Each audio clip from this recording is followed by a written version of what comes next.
Em 1º de janeiro, o grande contrato que rege o trânsito de gás russo pela Ucrânia terminou, com implicações significativas para as exportações restantes de gás russo para alguns países da União Europeia.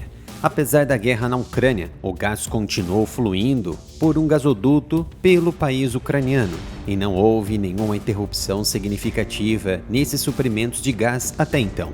Embora a Ucrânia, como parte de sua incursão na região de Kursk, na Rússia, tenha assumido o controle da única estação de medição ativa para a entrada de gás russo na Ucrânia, a região de Sudza, mas não interrompeu nenhum fornecimento. Até agora, o fim do contrato de trânsito de gás russo pela Ucrânia para a Europa deve marcar, a partir de agora, uma mudança importante, porque o gás via Ucrânia, regido pelo contrato, responde por metade das exportações de gás de gasoduto restantes da Rússia para a União Europeia e 1/3 do total das exportações de gás russo, incluindo gás natural liquefeito.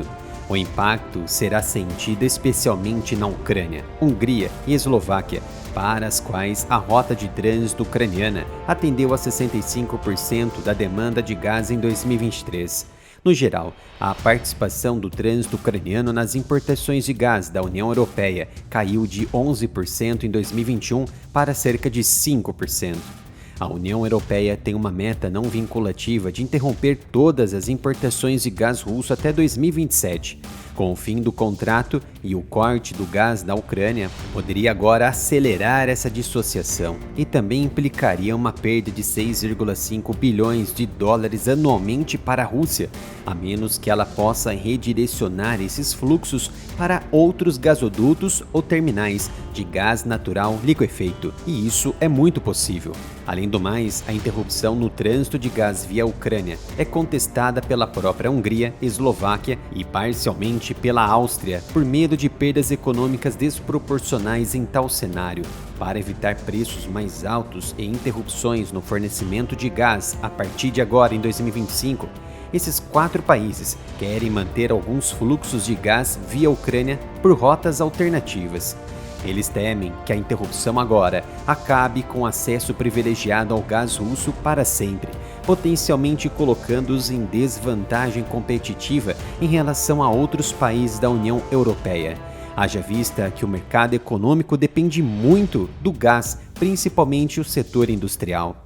3 cenários poderiam ser adotados pela Europa: a substituição dos fornecimentos russos para a Europa centro-oriental por gás natural liquefeito transportado por via marítima, o que é muito mais caro, ou também por rotas terrestres. A substituição de suprimentos russos por gás azeri por meio de gasodutos ucranianos a partir do Azerbaijão, e também um novo tipo de acordo de gás entre a União Europeia, a Ucrânia e a Rússia, o que é improvável de acontecer nesse momento. Mas como funciona o trânsito de gás na Ucrânia? Ou melhor, como funcionava?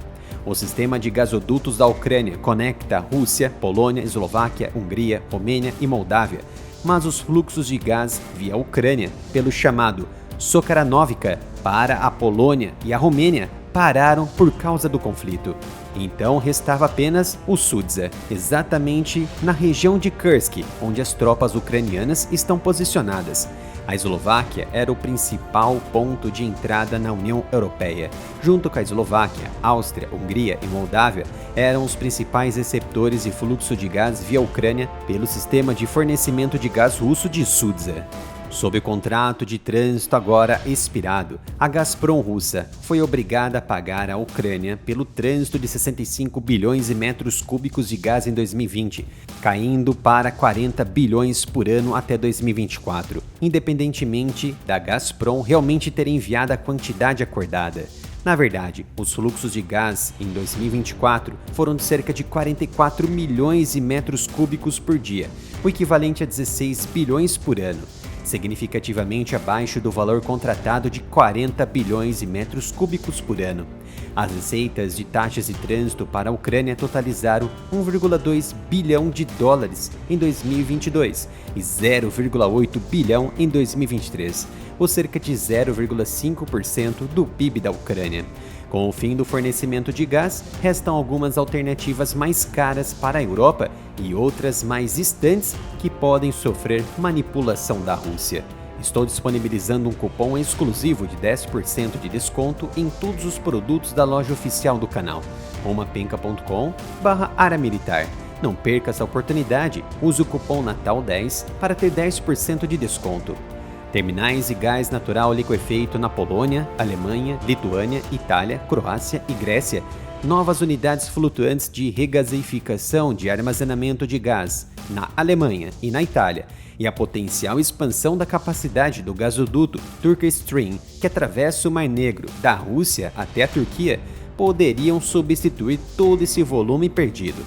Há infraestrutura suficiente para que os operadores do sistema de transmissão transportem gás de substituição para a Áustria, Hungria e Eslováquia.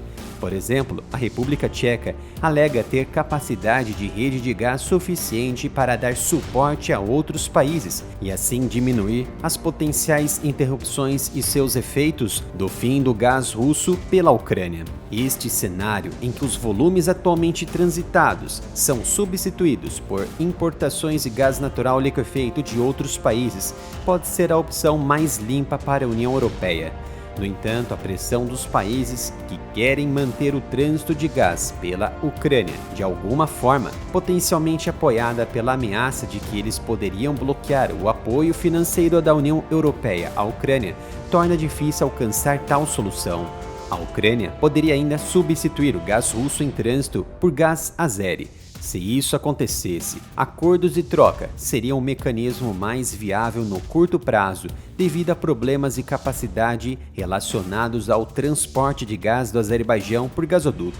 Mas vejam só, a Rússia continuaria fornecendo gás, rotulado gás azeri, para a Ucrânia, enquanto o Azerbaijão receberia gás da Rússia, rotulado gás russo. Em termos simples, não haveria nenhuma mudança nos fluxos de gás. Os comerciantes da União Europeia comprariam gás do Azerbaijão, que compraria gás da Rússia. Qualquer arranjo desse tipo teria várias limitações. O Azerbaijão não produz gás suficiente para substituir totalmente os fluxos russos para a Europa no curto prazo. Países como a Eslováquia e Hungria podem considerar tais contratos a partir de agora. No entanto, comprar gás azeri apenas para trocá-lo por gás russo não resultaria em progresso significativo da União Europeia em direção à redução da dependência de suprimentos de energia russos, e a Rússia ainda seria capaz de cortar suprimentos, como fez no passado. No final de dezembro, o primeiro-ministro eslovaco, Robert Fico, havia observado a intenção de Vladimir Putin em manter o fornecimento de gás para a Eslováquia como positiva, embora o líder eslovaco tenha dito que isso era praticamente impossível, uma vez que um acordo de trânsito de gás entre a Rússia e a Ucrânia estaria próximo do fim, e a própria Ucrânia havia demonstrado resistência. Isso porque Kiev se recusou a renovar o acordo de trânsito de gás, com o presidente Volodymyr Zelensky declarando, antes do término do acordo e o corte do gás, que isso poderia ser possível, mas apenas sob a condição de que a Rússia não fosse paga pelo gás até que a guerra terminasse, algo impossível. Como já sabem, esse é o canal Analytics dedicado a assuntos de geopolítica e defesa. Visite o canal e, se gostou, se inscreva e ative as notificações.